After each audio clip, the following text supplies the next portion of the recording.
Okay, this book is called Watership Do. It's a novel by Richard Adams.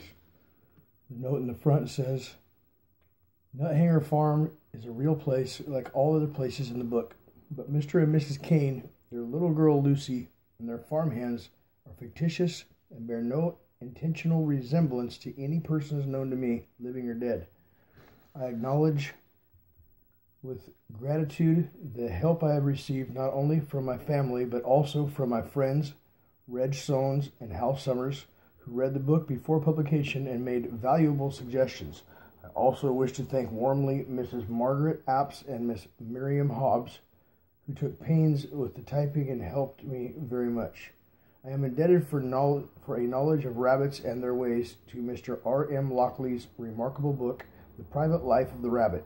Anyone who wishes to know more about the migrations of yearlings, about pressing chin glands, chewing pellets, the effects of overcrowding in warrens, the phenomenon of reabsorption of fertilized embryos, the capacity of buck rabbits to fight stoats, or any other features of lapine life, should refer to that definitive work. And then there's the contents, those chapters and such. There's a map of all the places they talk about in the book that I will put on there in the future. And here's the introduction from Richard Adams. Whenever our family had to make a long journey in the car, I used to tell stories to my two little girls. Some of these were stories that everybody knows, such as Cinderella and Jack the Giant Killer, but a lot of them were stories that I made up myself.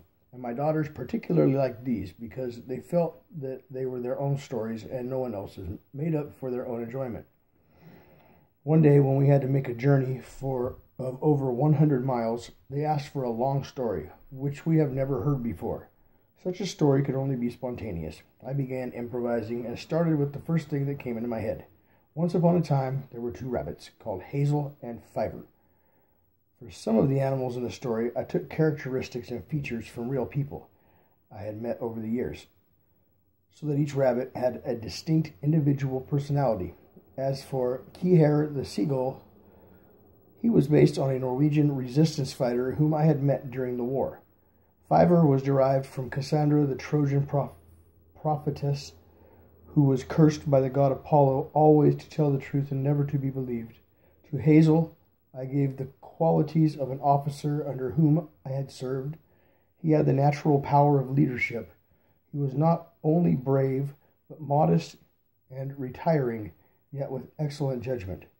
Bigwig was based upon another officer I knew, a tremendous fighter, who was at his best when he had been told exactly what he had to do. In making up this anthropomorphic story, I followed the idea of Rudyard Kipling in his two Jungle Books. That is to say, although my rabbits could think and talk, I never made them do anything physical that real rabbits could not do. The story was not finished on the car journey, and I continued it during morning car runs to school. When at last it was finished, Juliet said, "That story's too good to waste, Daddy. You ought to write it down." At first I demurred. But one evening, when I was reading aloud to them at bedtime from a not very good book, I finally threw it across the room and said, "Good Lord, I could write better than that myself." Rosamond said, "Well, I only wish you would, Daddy, instead of keeping on talking about it." Thus, taken to task, I finally agreed. I used to write in the evenings, after supper, and I read to the girls, each a bit as I finished it. They were free to criticize and often suggested alterations and additions, which I adopted. The comic rabbit Bluebell, for instance, was introduced at their suggestion. To make the rabbits as convincing as possible, I had recourse to The Private Life of the Rabbit by R. M. Lockley, a well-known English naturalist and ornithologist. We first met when I asked him to read the final draft of the book, and he contributed several good suggestions. I remember in particular that he devised the passage in Watership Do in which the rabbits raid Nuthanger Farm. We became great friends and used to go for walks together in the country. We also went together on a cruise ship through the Antarctic. An account of this was published in our book, Voyage Through the Antarctic. Watership Down is a real place, like all the places in the book. It lies in North Hampshire, about 6 miles southwest of Newbury and 2 miles west of Kingsclere. When I was a little boy, I often walked on the downs with my father, who used to point out the birds and wildflowers, and thus began my lifelong love of natural history. The downs form a singular feature of southern England. Geologically, they are chalk and have several birds and wildflowers peculiar to the chalk country.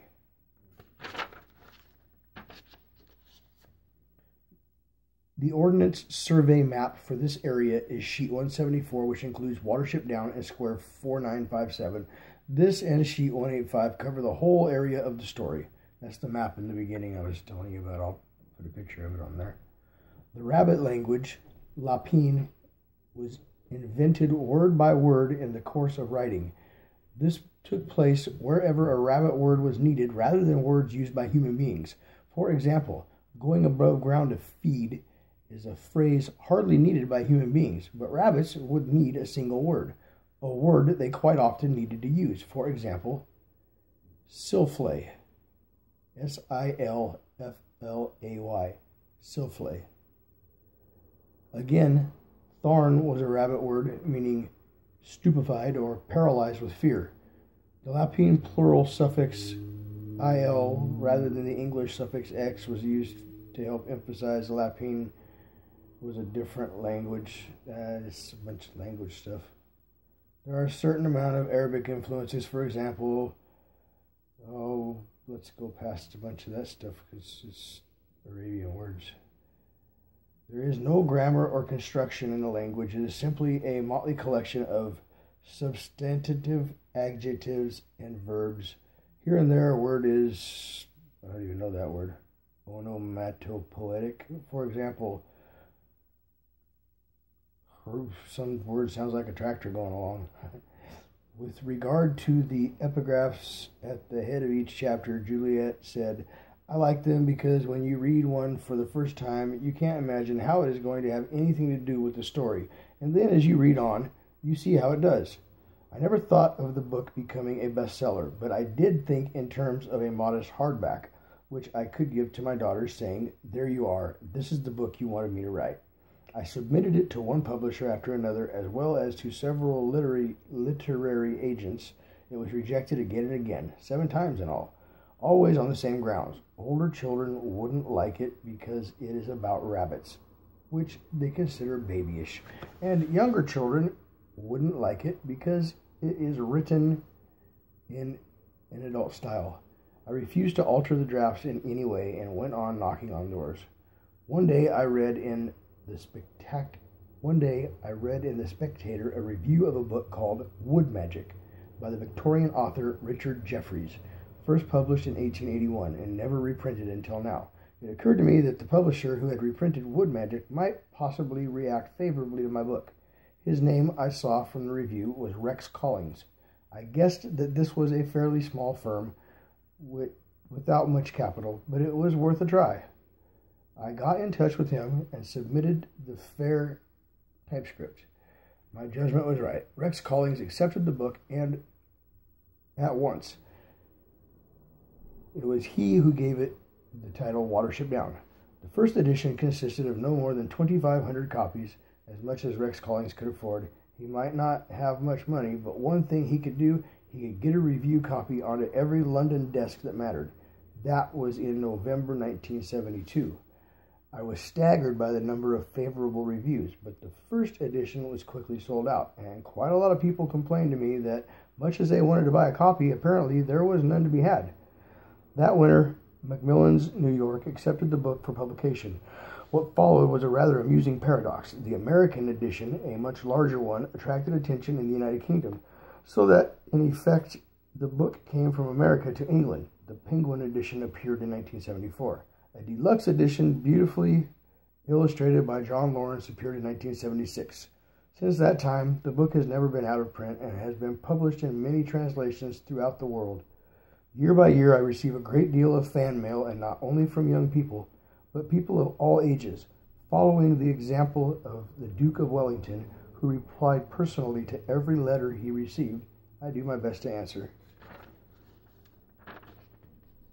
Naturally, I am glad that the book has been enjoyed by so large a public and that it plainly has a wide appeal, although the reason has never been altogether clear to me.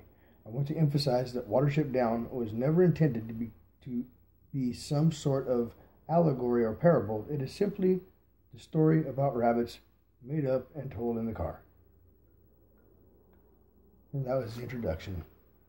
Next time I'll read part 1, chapter 1, the notice board, and whatever word it is they use for that little bit. It's typed at the beginning of each chapter.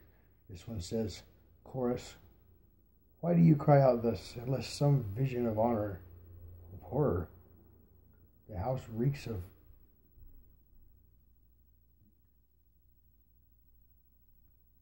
Okay. We'll just start all that with chapter 1 tomorrow. If you come back for it, I think you'll like it. It's a really good story. Good night.